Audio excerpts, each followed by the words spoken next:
are here at the Mutya ng Palawan 2024 press presentation. Now we are here, the reigning Mutya ng Palawan.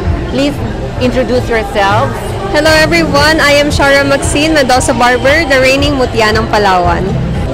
Hello everybody, I am Bernadette Leah Abdul Kahal and I am the reigning Mutya ng Palawan South 2023. Mayad nga adlaw Palawan, I am Cheryl Shane Benitez Sigpalina, your Mutya ng Palawan Tourism 2023.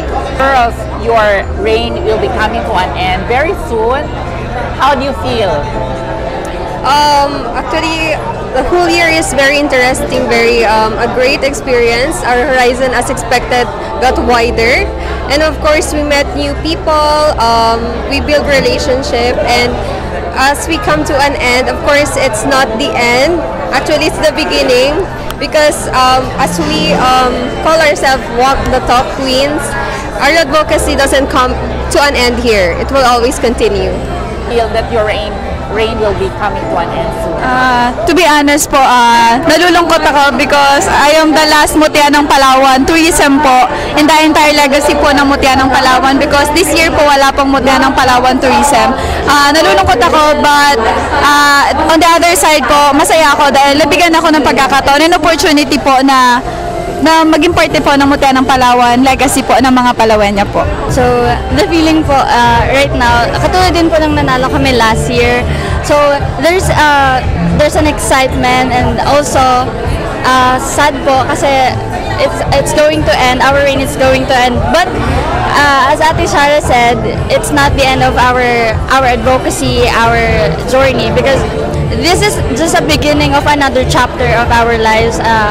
Our reign ends, but our heart will remain as Mutya ng Palawan.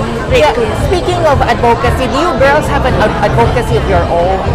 Yes, sir. Yes, sir. So my advocacy, sir, is children and youth development of indigenous people. I am a volunteer of Gawad Kalinga organization. So our activities are focusing on children. So during our activities, we wanted those children to feel that they are loved, they are accepted, especially those indigenous people po. Kasi in this generation, we cannot deny the fact po that some of the people are still discriminating those indigenous people. So I want to advocate for them, because I wanted those children to feel that they are loved, accepted, and accepted of the world despite of their tribe, despite of their identity.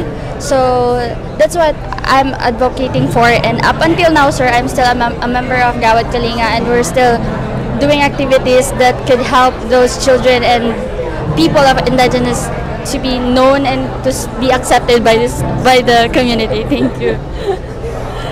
How about Shira? What is your advocacy? My heart always beats for arts, so I'm advocating for art communities and craftsmanship, and it will help the elderly people.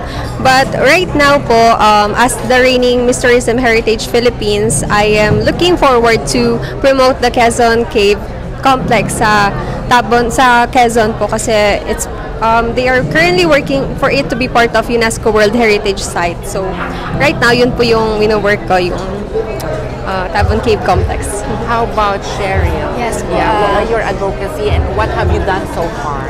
My advocacy po is spiritual improvement po for the youth. I am an altar server po for 12 years po. 12 years na po ako. Nag-start po ako 8 years old po. So, when I joined Miss Puerto Princesa po, doon po nag-start yung advocacy ko po na yun nga po, para po sa spiritual improvement ng mga youth. Kasi nga po parang sa generation po namin ngayon, nasi-set aside na po siya. Hindi naman po natin may tatanggi yung fact na yun. And gusto ko po ma-educate yung mga youth po. Ma-educate po yung mga youth when it comes po sa spiritual aspect po. Ano po yung na-accomplish ko po during my reign po. Hindi lang po during my reign, kasi before po ako nag-join ng Mutya ng Palawan is nagsiserve na din po ako, and also I am the youth chairperson na rin po ng parish namin. That's why yun po, parish namin, and we will be having a Vicariate Summer Youth Camp po this coming June 25 to 29 po. So yun po, I am the one of the facilitators po. That's very interesting. Okay, since your reign will be coming to an end soon, we have just met the girls for Mutya ng Palawan. What is your advice to the candidates?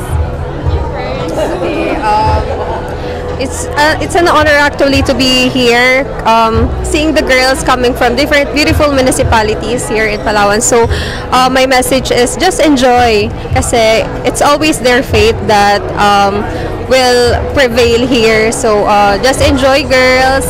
Represent your municipalities as voice out their culture and arts, o kung anong meron yung mga municipalities nyo, and just be yourself. Tell the people about your advocacies and how are you planning to execute it if you will be crowned as Mutya ng Palawan. Shara, you're also Miss Tourism Heritage Philippines, right? Yes. So your reign is also coming to an end soon, very soon. Are you gonna be competing again in a national pageant? Hopefully po, if God's will talaga.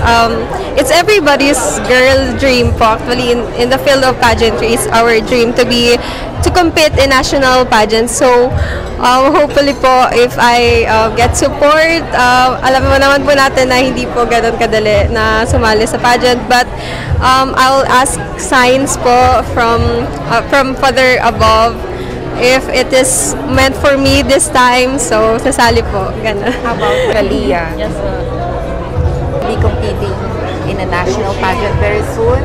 Actually po, I was hoping to compete, but for now, I'm focusing on my ACADS po, and then I'll just wait for my right time, because kapag po kasi nagka-compete sa national, hindi po talaga ganun yung gastos po. I am financially unstable po kasi. So I believe I'm not yet ready to compete on national pageants because I'm not financially ready. How about Cheryl? Are you gonna be competing in a national pageant? Just like Talia po. Financial po talaga yung kalaban natin when it comes to national pageant, dahil hindi po, gaya po na sabi niya, hindi po ganun kadali magpadala ng kandidata. And syempre po, pag gusto naman natin na pag nag-represent tayo ng province natin is ibibigay natin yung best natin, because we have so many Palawania beauty queens po na galing po dito po sa atin na nagbigay na rin po ng pride, and gusto naman po naming sundan sila, and yung hindi po tayo maiwan sa ibang mga province po here sa Philippines. The coronation of Mutya ng Palawan is also in celebration of Baragatan Festival. For you, what is Baragatan Festival?